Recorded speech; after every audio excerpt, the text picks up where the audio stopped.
un firmament de porcelaine. On a visité pour vous la nouvelle exposition du musée Guimet qui réunit 2 continents, l'Asie et l'Europe, autour de l'art de la porcelaine. Alors remontant un petit peu le temps, nous sommes en 1499 et Vasco de Gama rapporte au roi du Portugal des faïences chinoises absolument éblouissantes, du jamais vu, des porcelaines tout en bleu et en blanc, d'un raffinement inégalé, une révolution dans l'art européen. Au début, on va s'atteler à s'en inspirer très fortement, disons-le carrément.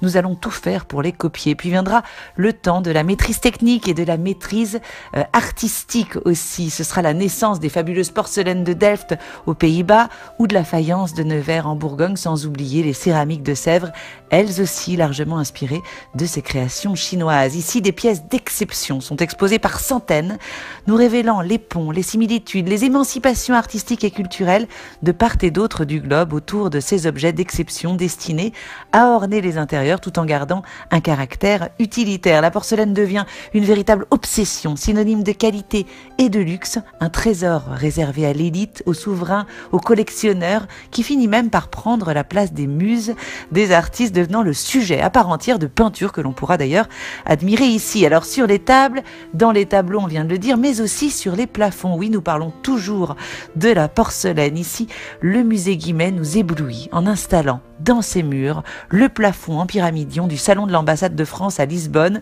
le palais de Santos, une voûte céleste impressionnante, regardez un peu, un véritable choc esthétique à l'époque et encore aujourd'hui sur fond de bois laqué, de noir et d'or. 300 porcelaines de Chine des 16e et 17e siècles ornent ce plafond, parfaitement restitué par les meilleurs sculpteurs en 3D pour venir ici à Paris. Un spectacle à admirer au dernier étage du musée, dans la rotonde.